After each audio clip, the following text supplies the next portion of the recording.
Before episode 9, Shokan felt like nothing but a despicable villain. But this episode reveals a truth that I didn't expect at all. If you've ever thought, I can't sympathize with this guy at all, stay with me. Let's look at the pain that made him and the light that finally frees him. Welcome to Jas Anime Commentary. 皆さんこんにちは。Hey guys, I'm Jas, a Japanese anime fan.On this channel, I talk about the culture and history behind anime and share the feelings and little nuances that people in Japan just feel naturally, so fans around the world can feel them too. And just a heads up, this video contains some spoilers from the series and its historical background. You guys ready? Let's get started. Today we're looking at episode 9 of the Elusive Samurai, My Buddha. And here's a quick recap.In the duel against Shōkan, Tokiyuki uses the Demon Heart Buddha Blade. It's a Shokan technique. He cuts the inside of his opponent's wrist, then keeps dodging until the enemy bleeds out. Shokan eventually loses consciousness and collapses. Meanwhile, Kujiro, Ayako, and Fubuki face their tough opponents and manage to defeat them.Shokan survives thanks to Sudamune's reinforcements, and soon after, the Suwa forces arrive and secure the village. Finally, Fubuki joins the Elusive Warriors. Honestly, watching Shokan for 3 whole episodes was kinda exhausting. It's just awful. But when I saw his flashback, it did give me a different angle, so I want to explore that this time.Let's talk about the scene where Shokan is bleeding out and starts seeing his life flash before his eyes. We see him as a young samurai told by his father that there's no territory left to give him. Then he bursts into tears and shouts in anger. At first, I didn't get why that would break him so deeply. It would suck not to inherit the territory, but part of me was like, still you could just live with your brother, right?It's not like your father told you to go die in a ditch somewhere. But apparently, it was on a completely different level from how we think about land today. It was basically samurai's identity. Well, to break it down, samurai earned most of their income from rice collected as tax from the lands they managed. In medieval Japan, rice wasn't just food.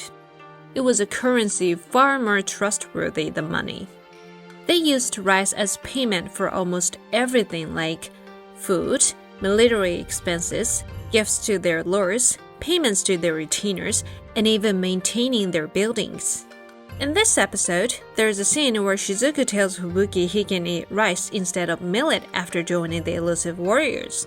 Fubuki is thrilled because ordinary people mostly lived on millet, and rice was kind of luxury.This little moment shows that Suwa Grand Shrine was wealthy enough to receive plenty of rice as tax. So not having land of your own meant you couldn't be financially independent. And even if he would assist his older brother, that basically meant living as a servant. He would rank below his nephew, and his opinion wouldn't matter in the household.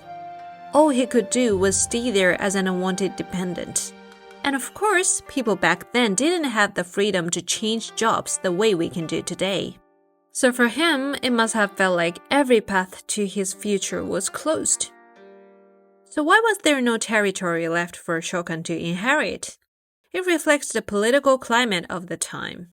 Back then, territory owned by samurai families used to be divided among the sons and daughters. This only worked when there was plenty of new land to cultivate.But over the generations, those shares got smaller and smaller. And by this era, Japan was already almost fully developed.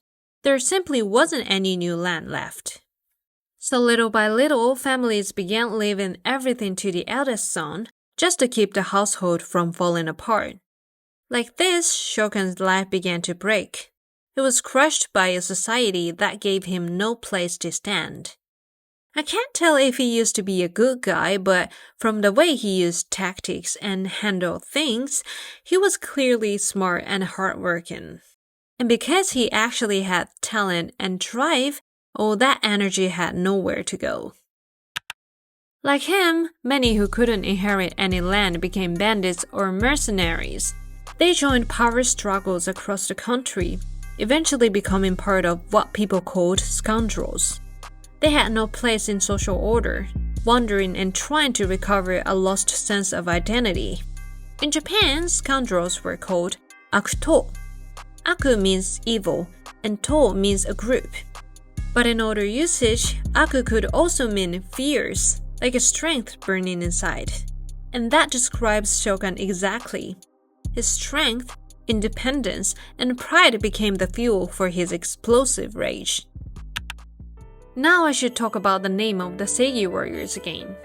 As I mentioned in Episode 8 commentary, the word Seigi in Japanese can mean not only conquering ends, but also justice or rightfulness. But for the scoundrels, justice isn't probably about morality. It's about who wins and who gets to call themselves right. I mean, it's all about power and position. Shokan was denied territory and stripped off his identity as a samurai, which made him powerless. He took out his frustration on people weaker than himself, and it was a twisted way to convince himself he was still strong. So the name Seigi Warriors might carry two meanings. First, it shows how Shokan bullied the weak like ants just to feel powerful. And second, it reflects his distorted claim to legitimacy. The anime visualizes this theme too. We can see an ant trapped in a spider web, and this may suggest that Shokan became a casualty of the era. Then the scoundrels appear as ants swarming on the battlefields. Even Shokan himself is depicted as a figure made of ants. He suffered because he was powerless, fought to break free from the position he'd been pushed into, yet remained an outcast.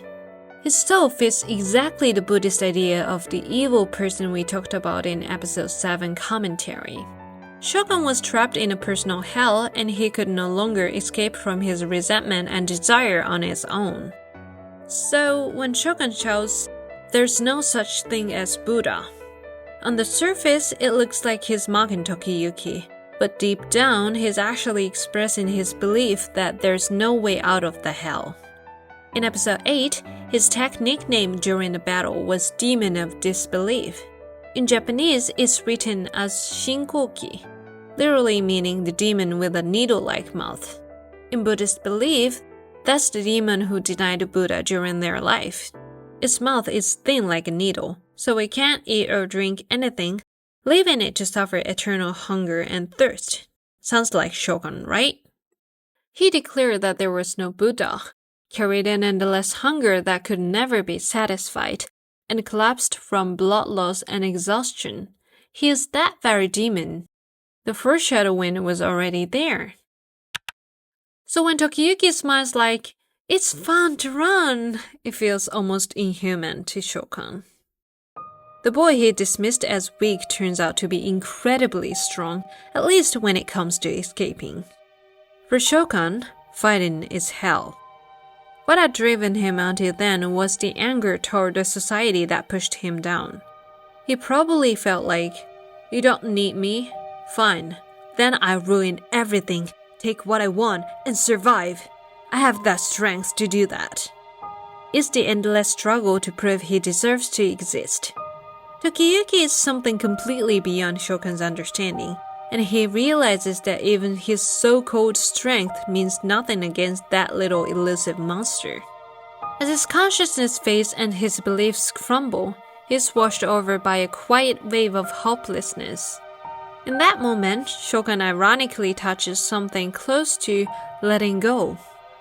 Eventually, he experiences the very thing he denied, being saved by the Buddha. That's why he puts his hands together towards Tokiyuki. And that's Episode 9. It's been long and heavy. I'm not a historian or Buddhism expert, but the more I looked into it, the more I couldn't help feeling for all the people who struggled through this era. Next time we'll look at Episode 10, A Perverted Kid and Disturbances of Holy Power. Yes, that's that episode. The one that even Japanese fans were divided about. Honestly, I don't even know if there's any safe way for me to explain it.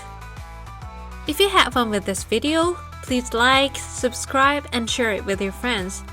And I'd love to hear from you. What scenes do you want me to explain, or are there other anime you'd like me to cover? Drop your thoughts in the comments. Thank you for watching, and see you in the next video.